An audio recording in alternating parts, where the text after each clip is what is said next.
Good morning, dear students. In this video lecture, I am going to begin the lesson 1.8, that is Voyaging towards excellence. विद्यार्थी मित्रांनो, आपल्या pros section मधला हा शेवटचा lesson आहे, written by Achyut Godbole. Voyaging towards excellence याचा अर्थ आपण पहिले समजून घेऊया की जे काही एक्सलन्स असतं म्हणजे उत्कृष्टता, तर उत्कृष्टतेच्या दिशेने केलेला प्रवास. First we will try to understand the information about writer. You can see on the screen. Achyut Godbole is a prolific writer. विद्यार्थी मित्रांनो, अच्युत गोडबोले नावाचे एक इंटेलेक्च्युअल प्रोडक्टिव्ह रायटर आहेत. Well known for his writing in Marathi and English. मग त्यांचं लिखाणकाम मराठीत पण आहे आणि इंग्लिशमध्ये सुद्धा, त्यासाठी ते प्रसिद्ध आहेत. In this autobiographical sketch he narrates his journey from a middle class school boy in Solapur to a successful chief executive to a famous writer. मग विद्यार्थी मित्रांनो, हा रायटअप नेमका कशाबद्दल आहे? It is an autobiographical sketch. मग ऑटोबायोग्राफी म्हणजे काय? तर आत्मचरित्र, जे स्वतः आणि स्वतःबद्दल लिहिलेलं असतं. अँड बायोग्राफी मीन्स चरित्र. मग यात त्यांचा जीवनाचा जो काही प्रवास आहे, अगदी मिडल क्लास स्कूल बॉयपासून सोलापूर या ठिकाणी मध्यमवर्गीय कुटुंबातले रायटर अच्युत गोडबोले, आणि अशा प्रकारच्या परिस्थितीतून ते सक्सेसफुल चीफ एक्झिक्युटिव्ह कंपनीचे कसे झाले, केमिकल इंजिनियर कसे झाले आणि फेमस रायटर कसे झाले. तर हे जे काही ट्रान्सफॉर्मेशन आहे त्यांच्या जीवनातलं, from zero to hero, that is given in this writeup. म्हणजे एखादा व्यक्ती झिरोपासून हिरो कसा होतो, तर त्याचा अभ्यास आपल्याला या ठिकाणी करायचा आहे. विद्यार्थी मित्रांनो, it is really an inspirational motivational write-up. He tells us what is needed for success and the ways to achieve it. मग अच्युत गोडबोले लेखकांनी आपल्याला या लेसनमध्ये काय सांगितलं विद्यार्थी मित्रांनो, की जर तुम्हाला सक्सेसफुल व्हायचं असेल, यश मिळवायचं असेल, तर त्यासाठी कुठल्या गोष्टी आवश्यक आहेत आणि वेगवेगळे कोणते मार्ग आहेत ज्या मार्गांद्वारे तुम्ही सक्सेस अचीव करू शकतात. Means really in this lesson we will be inspired by the story of Achyut Godbole. So let's begin the lesson. Voyaging towards excellence. Already I have explained the meaning of title. की उत्कृष्टतेच्या दिशेने केलेला प्रवास. I had a very simple upbringing. विद्यार्थी मित्रांनो, लेखक इथे म्हणताय की माझं जे काही बालपणात संगोपन झालेलं आहे, तर ते अतिशय साधं आणि सरळ पद्धतीचं होतं. We were a lower middle class family. माझी फॅमिली अगदी लोअर मिडल क्लास होती, म्हणजे मध्यमवर्गीयांपेक्षा अजून खालच्या लेवलची. As you can see in the first image, lower middle class family. Our 300 square feet house did not even have basic amenities such as a fan, a refrigerator, a geyser, a dining table or a gas stove. त्यांची lower middle class family कशी होती याचं वर्णन या पॅसेजमध्ये करताय की आमचं जे काही राहतं घर होतं ते जवळपास 300 स्क्वेअर फीटचं होतं, म्हणजे अतिशय छोटंसं, small. As you can see in the second image, very small house. आणि विशेष म्हणजे ज्या काही सुविधा असतात, बेसिक सुविधा, त्यासुद्धा आमच्या घरात नव्हत्या. उदाहरणार्थ fan, refrigerator, geyser, dining table और gas stove. As you can see all the basic amenities in this images. तर यातली कोणतीही गोष्ट आमच्या घरात नव्हती. And it clearly indicates that how his family was poor. Leave alone and air conditioner or a car. आणि मग air conditioner, car ह्या गोष्टींचा तर विचारच नको करायला मग, कारण बेसिक गोष्टीच नव्हत्या, तर या लक्झरियस गोष्टी कुठून येतील? So all this things indicated us that he was living in a very lower middle class family. It was only when I entered the college that I got a watch and we got a dining table and a gas stove at home. मग लेखकांचं म्हणणं आहे की जेव्हा मी कॉलेजला entry केली, म्हणजे college लेवलचं शिक्षण घ्यायला सुरुवात केली, त्यावेळेस फर्स्ट टाईम माझ्या हातात रिस्ट वॉच आली, as you can see in this image. त्याचबरोबर घरामध्ये डायनिंग टेबल वगैरे आला.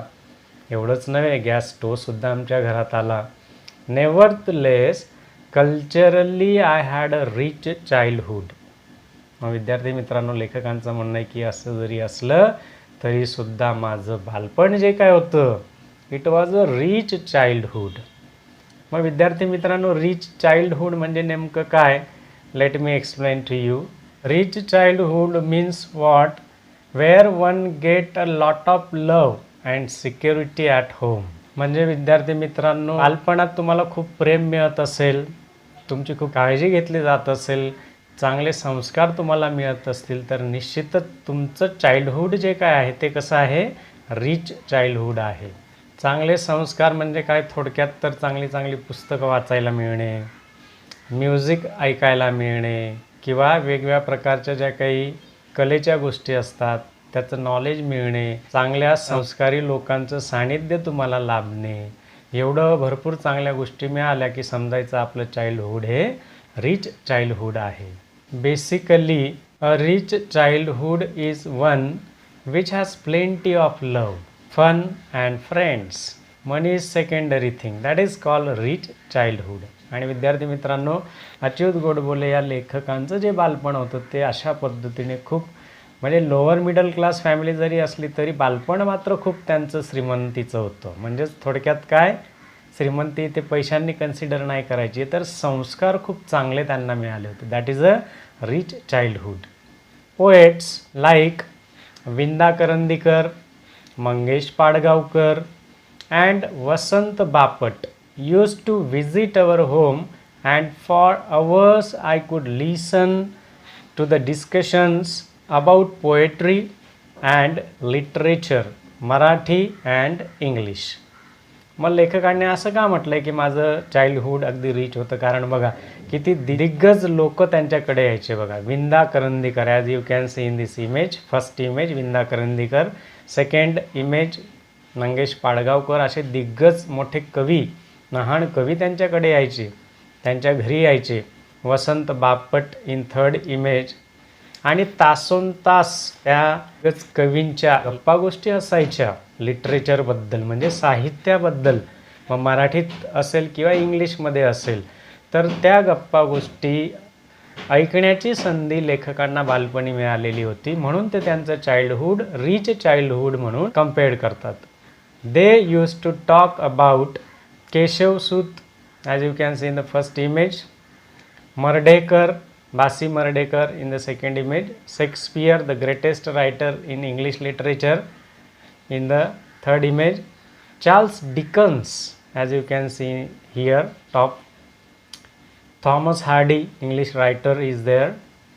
I did not fully understand their discussion in depth, but I was immensely impressed. लेखकांचं म्हणणं आहे की मग हे मोठमोठे दिग्गज कवी जेव्हा आमच्या घरी यायचे तर त्यांच्या गप्पा गोष्टी खूप वेळपर्यंत चालायच्या. आणि त्या कशाबद्दल असायच्या, तर हे जे काही मोठे रायटर आहेत, केशवसूत, मर्ढेकर, किंवा इंग्रजी जे काही लेखक आहेत, Shakespeare, Charles Dickens, Thomas Hardy, यांच्या बाबतीत त्यांच्या गप्पा गोष्टी चालायच्या. आणि त्या सगळ्या गोष्टी ऐकताना मला त्यातलं काही फारसं समजत नसे, but I was immensely impressed.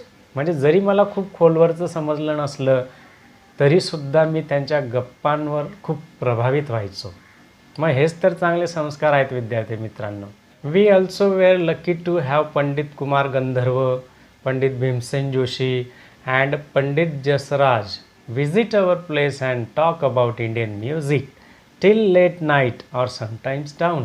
मग विद्यार्थी मित्रांनो, लेखकांच्या घरी मोठमोठे जे काही दिग्गज लोक होती म्युझिक फील्डशी रिलेटेड, उदाहरणार्थ भीमसेन जोशी किंवा कुमार गंधर्व, पंडित जसराज, तर एवढी मोठी दिग्गज मंडळी इंडियन म्युझिकबद्दल रात्रभर त्या ठिकाणी गप्पा गोष्टी करायच्या.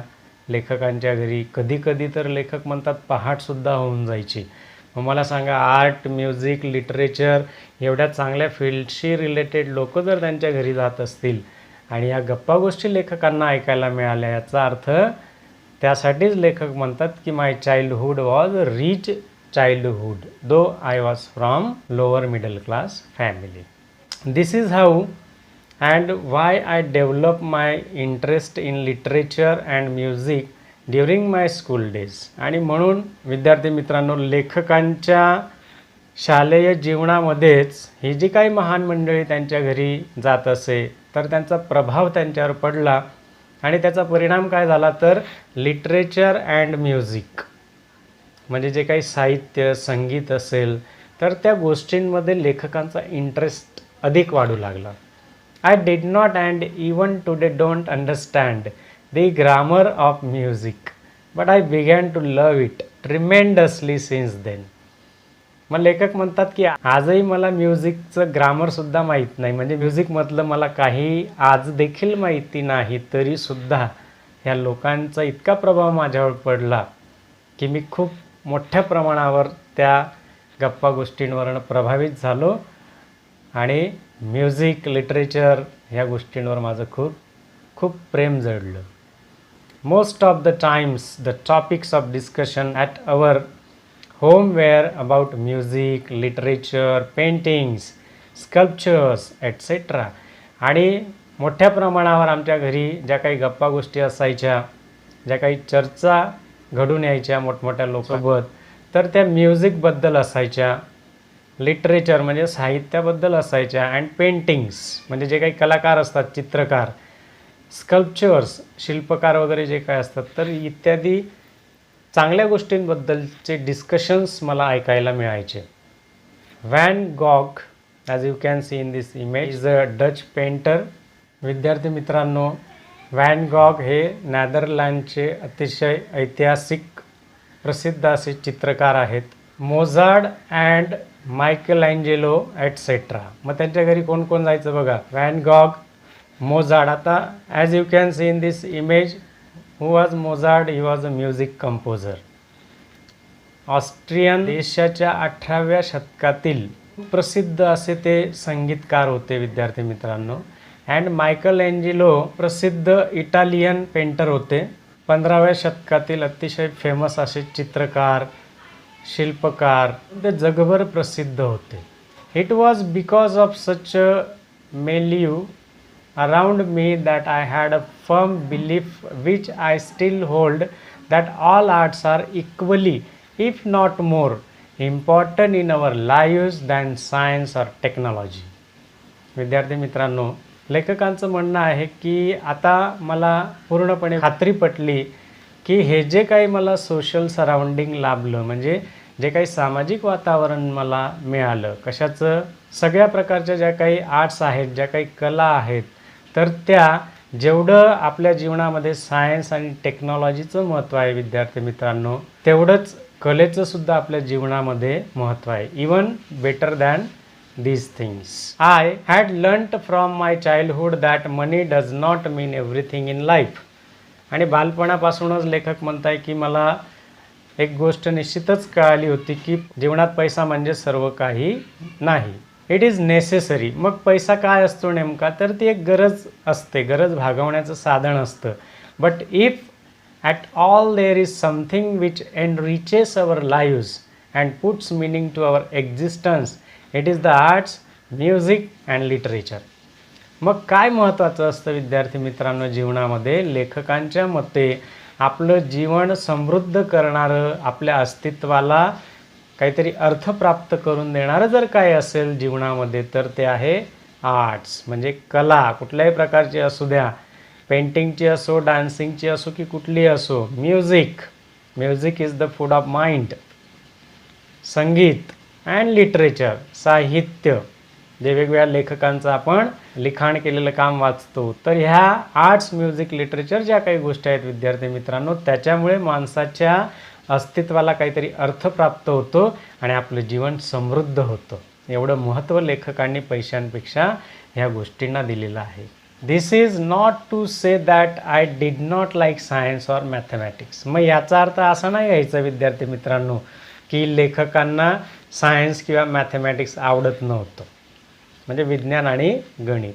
In fact I love this subjects. खऱ्या अर्थाने बघितलं तर लेखकांना सायन्स आणि मॅथमॅटिक्समध्ये खूप इंटरेस्ट होता, ते त्यांचे आवडते विषय होते.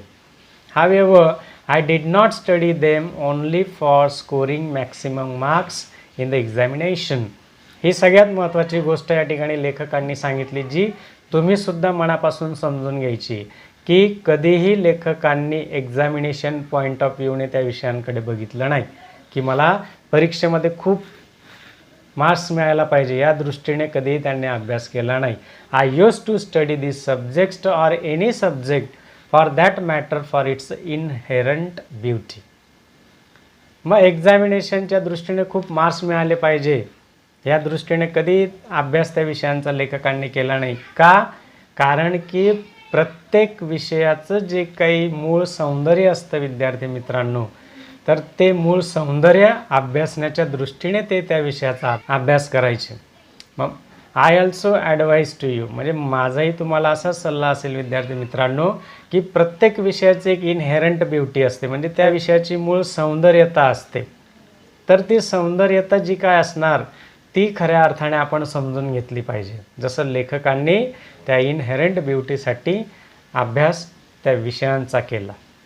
I found Newton's law of motion beautiful and Pythagorean theorem elegant. मग या ठिकाणी लेखकांचं म्हणणं आहे की न्यूटन्स यांचा जो काही मोशनबद्दलचा लॉ होता तर तो सुद्धा मला अतिशय चांगल्या प्रकारे आवडलेला आहे. It was beautiful. आणि पायथागोरियन थेरम जो काय आहे तर या दोघंही गोष्टी अतिशय मला मोहक वाटल्या सायन्समधून. I love solving problems of physics and mathematics of the 9th standard when I was in the 7th. मग लेखक म्हणतात की जेव्हा मी 7वीच्या वर्गात शिकत होतो, 7वीत असताना 9वीचे जे काही फिजिक्स आणि मॅथमॅटिक्सचे प्रॉब्लेम असायचे तर ते प्रॉब्लेम मी 7वीत असताना सॉल्व करायचो. Not to show off but just because I use to get involve in solving them. मात्र लेखकांचं पुढे म्हणणं काय विद्यार्थी मित्रांनो, मी 7वीत असताना प्रॉब्लेम सॉल्व करायचो म्हणजे मी खूप मोठा हुशार आहे असा मला देखावा करायचा नव्हता. मग का? Because I use to get involve in solving them. कारण मला ते प्रॉब्लेम सॉल्व करायला खूप आवडायचं. It was my interesting thing, that's why I was solving the problem, असं या ठिकाणी लेखकांनी म्हटलेलं आहे. I use to love problem solving and use to enjoy finding out the most elegant method of solving them.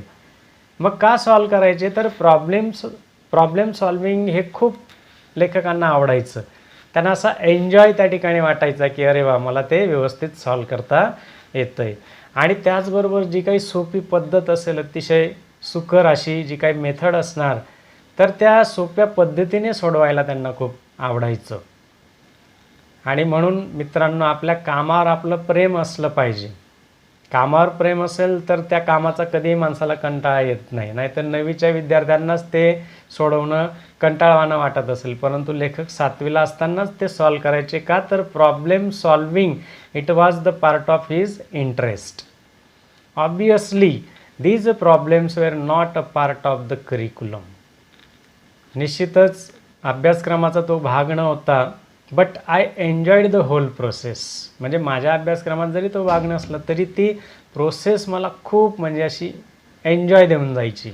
This attitude of looking beyond marks or examinations and to seek joy in solving any challenging problem help me to develop a problem solving attitude.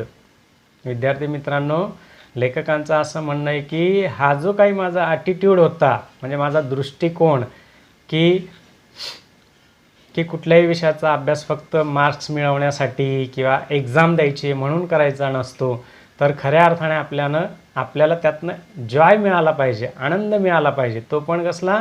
Problem solving. म्हणजे कोणत्याही प्रकारचं challenge असेल लेखकांना तर त्यांच्याकडचा attitude कसा होता? Problem सॉल्विंगचा.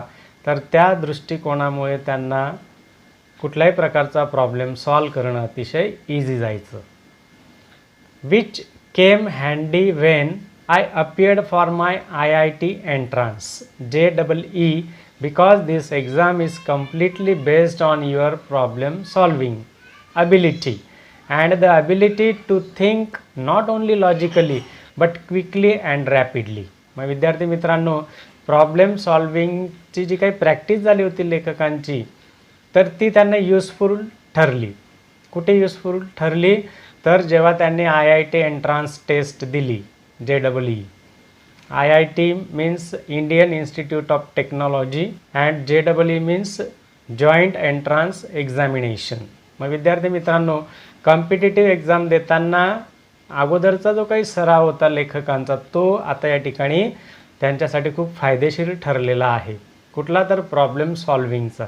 मग जी ability होती त्यांच्यामध्ये प्रॉब्लेम सॉल्व करण्याची, ती ॲबिलिटी या ठिकाणी कामात आली आणि ते सुद्धा अतिशय जलद गतीने, चपळतेने, अगदी क्विक काही क्षणामध्येच ते प्रॉब्लेम सॉल्व करायचे. Because already he had a lot of experience when he was in 7th. म्हणजे याचा अर्थ काय विद्यार्थी मित्रांनो, जर निश्चितच आपल्या कामावर प्रेम असेल आणि अगदी आनंदाने आपण ते अभ्यासलं तर निश्चितच त्याचा फायदा पुढे भविष्यात कुठे ना कुठे होतो. As the writer I scored 100 marks in mathematics in almost all the examinations. मग सगळ्याच एक्झामिनेशनमध्ये जवळपास लेखक म्हणतात की मला मॅथ्समध्ये 100 आउट ऑफ 100 मार्क्स मिळालेले आहेत. That I appeared for from my first standard until IIT. म्हणजे अगदी फर्स्ट स्टँडर्डपासून तर IIT पर्यंत, earring only a few times. म्हणजे काही क्वचितच एक्झाम सोडल्या तर 100पैकी 100 मार्क लेखकांना मॅथ्समध्ये मिळालेले आहेत. I stood 16th in the SSC board. At that time this examination was for the whole of Maharashtra including Nagpur. आणि मग लेखकांचं म्हणणं आहे की SSC बोर्डमध्ये म्हणजे 10वीच्या परीक्षेत पूर्ण बोर्डात मी 16व्या क्रमांकाने उत्तीर्ण झालो होतो. आणि ही जी काही एक्झामिनेशन होती तर ती पूर्ण महाराष्ट्रामध्ये होती, त्याचबरोबर नागपूरसुद्धा त्यात इन्क्लुडिंग होतं. And I stood first in the university in all subjects put together. आणि सगळे विषय मिळून मी युनिव्हर्सिटीमध्ये फर्स्ट नंबरने, फर्स्ट रँकने त्या ठिकाणी आलेलो होतो. Those days you could get an admission in to IIT without the entrance test JEE if you had secured the first rank in the university. मात्र त्यावेळेस नियम काय होता विद्यार्थी मित्रांनो, लेखकांचं म्हणणं आहे की युनिव्हर्सिटीमध्ये म्हणजे विद्यापीठात फर्स्ट क्रमांकाने जो काही उत्तीर्ण झालेला कॅन्डिडेट असेल तर त्यांना IITसाठी जी काही एंट्रान्स टेस्ट द्यायची होती JEEची, तर फर्स्ट क्रमांकाने पास झालेल्या विद्यार्थ्याला ती एंट्रान्स टेस्ट द्यायची गरज नव्हती. जर तुम्ही फर्स्ट क्रमांक मिळवला असेल युनिव्हर्सिटीमध्ये तर, आणि तो ऑलरेडी लेखकांनी मिळवलेलाच होता, त्यांना एंट्रान्स टेस्ट द्यायची पण गरज नव्हती. Therefore, I did not have to appear for the entrance test to get the admission into IIT. म्हणजे IITमध्ये ॲडमिशन मिळवण्यासाठी लेखकांना एंट्रान्स टेस्ट द्यायची काही गरज नव्हती, because he stood first in the university. But मग प्रॉब्लेम काय झाला विद्यार्थी मित्रांनो, nobody in Solapur told me about it. मग सोलापूरमध्ये लेखकांना एकानेही सांगितलं नाही की बाबा असा नियम असतो की तू युनिव्हर्सिटीत फर्स्ट आलेला आहे, तुला एंट्रान्स टेस्ट द्यायची काही गरज नाही, असं कुणीही त्यांना मार्गदर्शन केलेलं नव्हतं. मग झालं काय, for I doubt if anybody in Solapur even knew about this rule. Therefore, I appeared for the entrance examination and I secured a very good rank in the same. मग कुठल्याही सोलापुरातल्या व्यक्तीने त्यांना गायडन्स न केल्यामुळे किंवा माहिती न दिल्यामुळे लेखक अनभिज्ञ होते त्या गोष्टीबद्दल आणि मग त्यांना असं वाटलं की अरे आपल्याला एंट्रान्स टेस्ट द्यावीच लागेल. ठीक आहे, त्यांनी एंट्रान्स टेस्ट दिली पण आणि चांगल्या प्रकारे रँकिंगसुद्धा त्या एक्झाममध्ये मिळवली. I was quite happy getting in to IIT. मग IITमध्ये त्यांना प्रवेश मिळाला. खूप खुश झाले होते writer. But my joy was short lived. मात्र त्यांचा जो काही आनंद होता IITत ॲडमिशन मिळण्याचा तो मात्र खूप अल्प काळापर्यंतच होता. मग का? At Solapur I had not seen any building which was more than 3 story.